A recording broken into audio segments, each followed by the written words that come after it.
This is a screencast that has been devised specifically for AS Level PE students that will be sitting the OCR exam board paper, and within this screencast we'll be looking at the topic of anatomy and physiology, and more specifically into joints.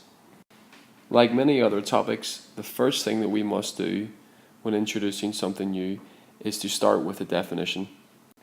As defined within your OCR textbook, joints are simply links between the bones of the skeleton, and the purpose of joints, or the role of joints, is to act to allow movement. So if we think about any of our joints in our body, whether if it's our knee, our shoulder, our hip, the main role of these joints is to allow our surrounding limbs or bones to move. Now, another thing we must also consider is that our joints also work to stabilize certain areas of the body, and the best way to explain this is if we take a practical example. In this case, let's take the example of Lionel Messi here, who's about to take a free kick. In this action of kicking a football, the knee of one leg, if we look here with our lightsaber, the knee of his left leg will allow the lower part of the limb to swing freely, while the other knee, his right leg, will be the supporting limb and is keeping the leg stable to maintain his balance during the execution of the free kick. The joints within our body can be broken up into three different classes. The first of these joints is known as fibrous joints, and these are joints that will allow no movement whatsoever, and the example that they've given in your textbook are joints between the bones of the cranium or skull, and also the joints between fused bones of the sacrum and coccyx, which is basically your tailbone. The second class of joint that you must be aware of are cartilaginous joints, and these are joints which allow very little movement, and examples of these joints will be found in between bones of the adjacent vertebrae in the cervical, thoracic and lumbar spine. Cervical being around the top of your spine, just below the atlas and axis. Thoracic towards the middle, and your lumbar spine is the lower part of your spine or your vertebrae. And the third and final class of joint that's found in the body are synovial joints, and these are freely movable joints. And the reason that I have this highlighted in red and there's stars around it is because this is the type of joint that we are primarily concerned with within the OCR course. Now, it's important that we are familiar with fibrous joints and cartilaginous joints, but when we talk about movement analysis and the question that always comes up based on a sporting action within the paper, you will be talking about a synovial joint. And there are 5 different types of synovial joints, which we'll be looking at later on within this screencast, which allow us to move and will allow us to carry out certain sporting actions. Before we look into the 5 different types of synovial joints within our body, we must familiarize ourselves with the structure of a synovial joint. As you can see, there are 4 main distinguishing features that a synovial joint has, and this is shown in this diagram. Firstly, we have the ligament, and what you should know is the difference between a ligament and a tendon. That a ligament, its function is to connect bone to bone, whereas a tendon, conversely, will attach bone to muscle. And what a ligament is, it's a band of strong fibrous tissue. It's very, very tough fibrous tissue. And that's why when you hear of people tearing ligaments or straining ligaments, it requires a lot of impact because ligaments are so strong and they're so tough. And if we take the example of a knee, which is a synovial joint, very, very well-known injury to the knee joint would be an ACL injury, and I'm sure you've heard of some professional athletes or of some friends that have unfortunately suffered this injury, and this is an injury to a cruciate ligament, which is found in the knee, which is the anterior cruciate ligament. And this, although it's not too common, can happen and can have a really, really debilitating effect on people's sports careers. The second feature within a synovial joint that you must be aware of is the synovial fluid, and this plays a very, very important role to reduce the friction between the articular cartilage, which is found in the joint. So that fluid will help reduce that wear and tear within the articular cartilage. And basically what synovial fluid is, it's a slippery fluid that has the consistency of egg white. If you can think of when you break an egg, it has the same consistency, and it's contained within the joint cavity, which is essentially in here.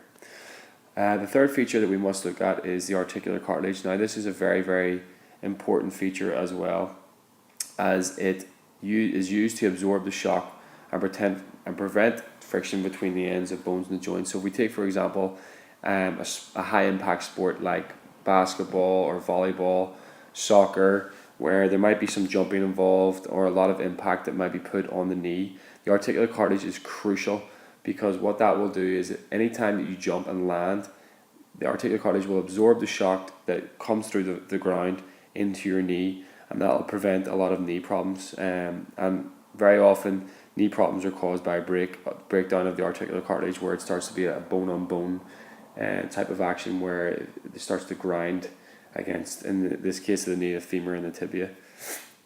And finally, the fourth feature that we need to be aware of is the joint capsule.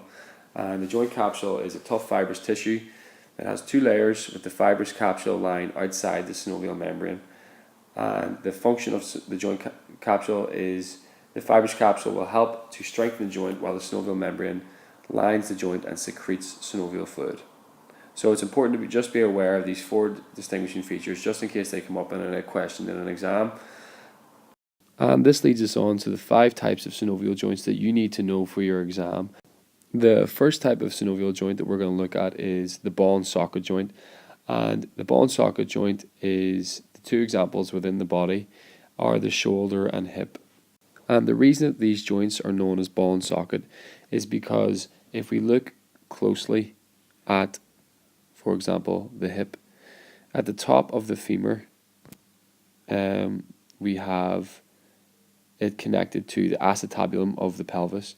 So at the top of the femur, it looks like a ball, and the socket is the acetabulum, which allows the femur to fit in nicely and move around as if it's a ball within a socket. The same applies for the shoulder in this example, where the head of the humerus, which is the top of our arm, will fit in nicely to which is known as the glenoid fossa of the scapula in here. You don't really need to know too much about the names of the glenoid fossa or the acetabulum, but just as a bit of background to help you understand why it's known as the ball and socket. So if you're asked to analyze any movement, for example, in this picture we have a deltoid raise. If the question specifically asks you what type of joint is at the shoulder, the answer is always ball and socket. And again, so deltoid raise might be one example. Another example may be with the gymnast here. If they're asking you for the hip joint, the answer is always ball and socket. Do not write down synovial joint, and that's a key exam point. If you write synovial joint but don't give the specific synovial joint, you won't get the mark. You have to specifically say which synovial joint it is. The second type of synovial joint, which we must know, is known as the hinge joint. And the 3 types of hinge joint within our body are the elbow, ankle, and knee. All of these joints, because they are hinge joints, if we think about the hinge of a door, it can only move in one direction, closing and opening. Within hinge joints, our elbow can only flex or extend, our ankle can only plantar flex or dorsiflex, and our knee can only flex or extend as well. So it can only move within one plane of movement. And that's important to remember, because if a question comes up where you're asked about an elbow joint in a bicep curl, the type of movement can only be flexion or extension, depending if it's the upward phase or the downward phase of the bicep curl. Same as in the ankle, it can only be dorsiflexion or plantar flexion, and the knee can only be flexion or extension. The third type of synovial joint is the pivot joint, and this includes the radioulnar joint and the spine. Within the spine specifically, it's the atlas and axis, because if we remember, most of the spine in the cervical, thoracic, and lumbar is cartilaginous, whereas this is synovial, and the synovial joint within the spine is the atlas and axis, which is at the top, which allows us to basically pivot our head so that we can look in different directions. The fourth type of synovial joint is the condyloid joint, and there is only one joint in our body which is condyloid, and this is the wrist joint.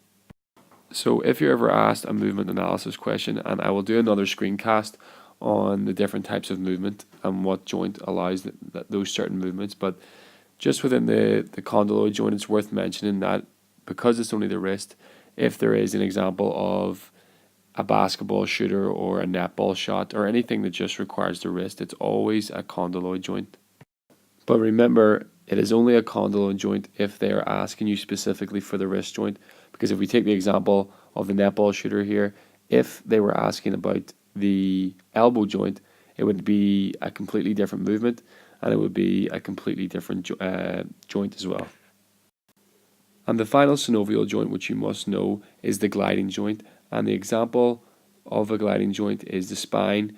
Remember, not the atlas and axis, because that would be the pivot, but the spine, which is between the bony processes of the vertebrae in the cervical, thoracic, and lumbar region. And I think it's worth mentioning at this point that in last year's paper, the 2014 OCR paper, the movement analysis question that was given was of a gymnast doing a bridge position in gymnastics, and the first part of the table was filled in. It said spine, and the type of joint was left blank, and of course the answer in this case would be gliding joint.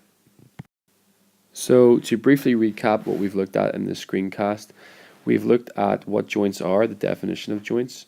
We have looked at the three classes of joints, which are fibrous, cartilaginous, and synovial. Synovial being the types of joint that we are particularly interested in. We looked at the structure of a synovial joint, including the four main distinguishing features, including the ligament, synovial fluid, articular cartilage, joint, and joint capsule. And we've also looked at the 5 types of synovial joints that you must know for your exam, and you will find these in page 10 of your OCR textbook as well, to help support this learning material and this screencast as well.